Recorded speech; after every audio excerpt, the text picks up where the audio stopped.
everyone, this is Dr. Heather Austin Roblard, and this lecture video is going to be over gambling disorder. I first want us to take a look at the general prevalence rates of gambling disorder in the United States.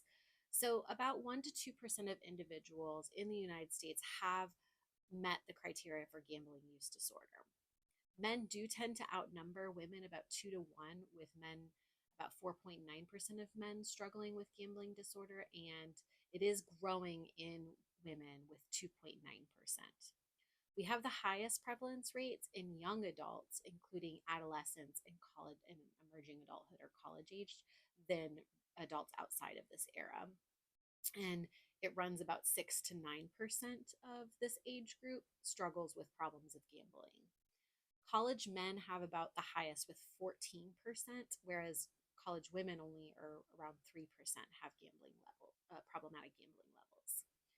There are studies to indicate that more racial and ethnic minorities have higher rates of gambling disorder than the general population of the US.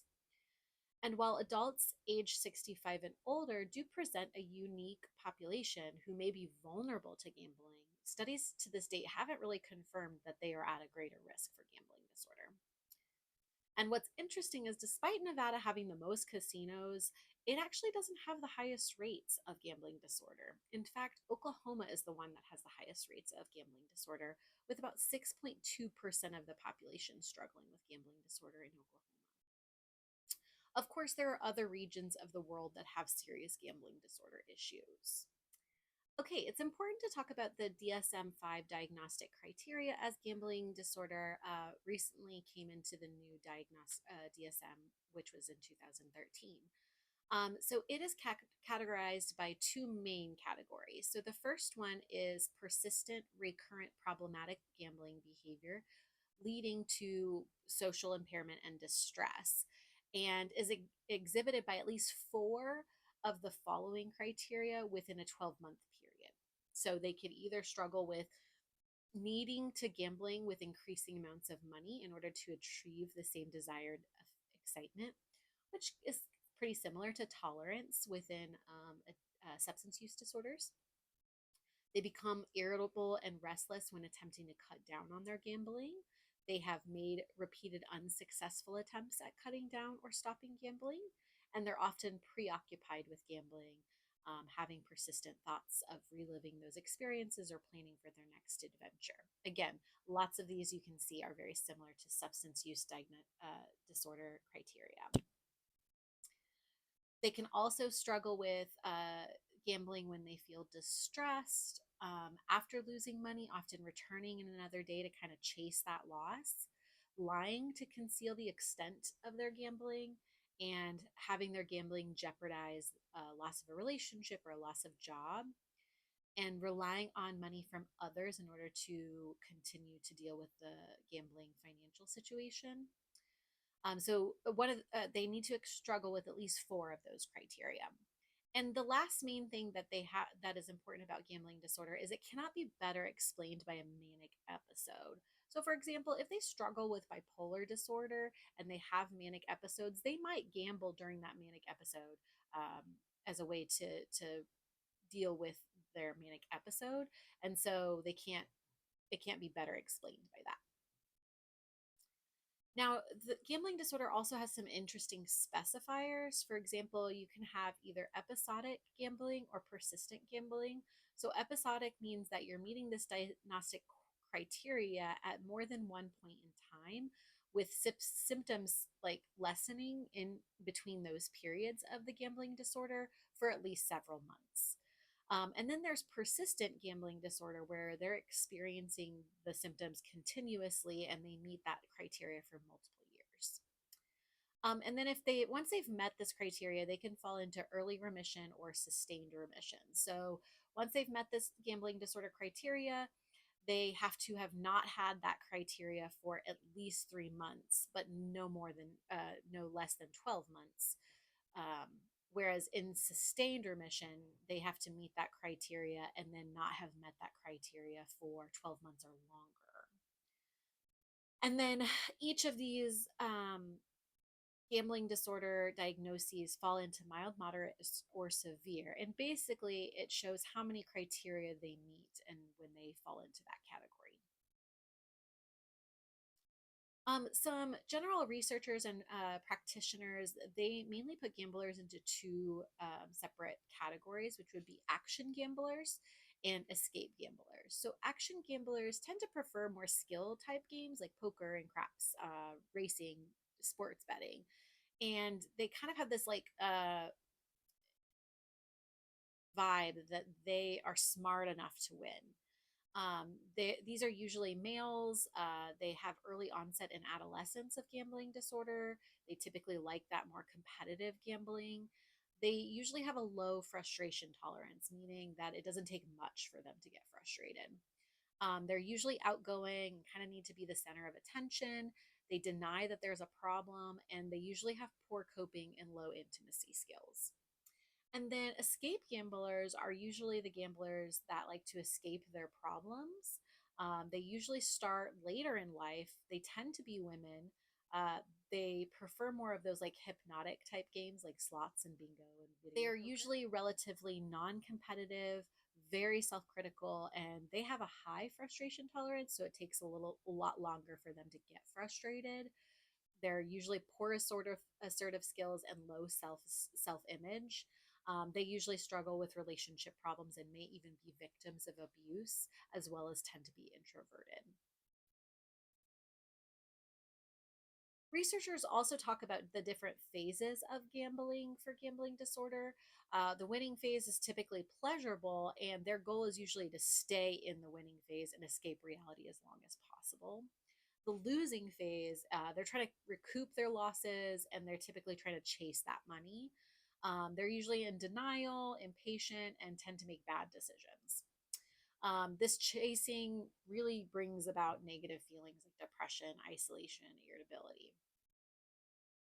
Then in the in desperation phase, they want more and more and more. They have some patience, but their common sense is ignored, and they tend to view themselves as like the unluckiest person in the world. Then there's the giving up phase, and this is they stay in action just to avoid thinking about the loss. They're more mechanical in their playing and kind of disassociate into kind of like a trance like state of playing. So earlier we talked about the prevalence rates and how it is much more common in adolescents and young emerging adults for gambling to occur.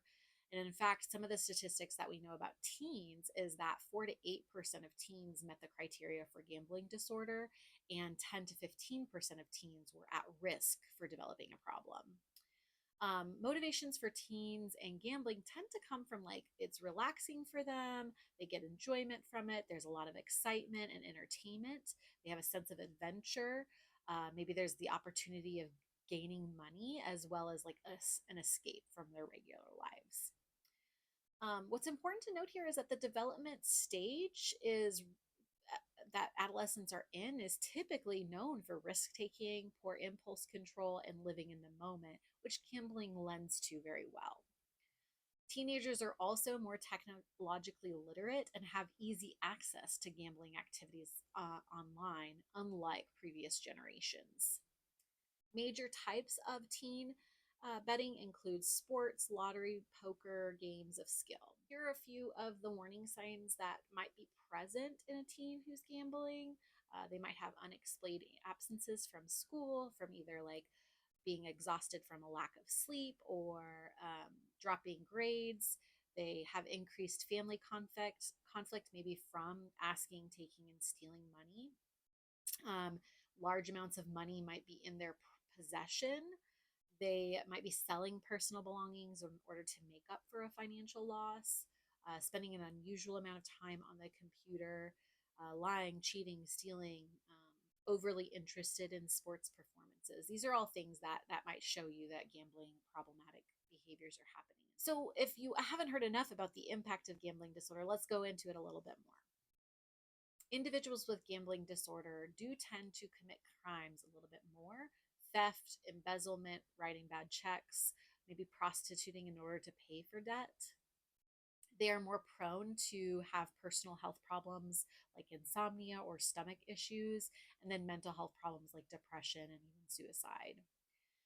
It usually can lead to destructive breakups from relationships, and the financial implications range from a loss of job, being underemployed, huge debt, and even having to file bankruptcy, losing their home or their business, depending on welfare, accumulating all these like legal fees and medical bills from gambling. I also like to talk about the impact of the spouses and the loved ones of individuals with gambling disorder. And they can struggle too. So, some of the things that have been found for spouses and partners is that they also struggle with physical and emotional problems that are very similar to the person who has the gambling disorder. This can include sleeping problems and stress related physical problems, high levels of depressive symptoms, and they are actually 3 times more likely to attempt suicide than the general public. Um, the financial impacts can impact their ability to purchase food and medical treatments and other essentials. And several reports have found that spouses and partners experience a greater amount of interpersonal family issues than the individual with the gambling disorder would report. Some of the main couple issues include major breakdowns in trust and financial issues, perceived lack of commitment within the relationship. Obviously, there's typically a lot of lying and deceit going on, which can result in marital tension, conflict concerning money, repossession of property, lack of availability of money. Um, this erosion of trust may potentially lead to anger and violence and suicidal thoughts and even alcohol use disorder. A fear of the further consequences that are being kept secret. They tend to keep the secret of the gambling disorder because they don't want to ruin the reputation, and they often feel like an outcast from other family members in society.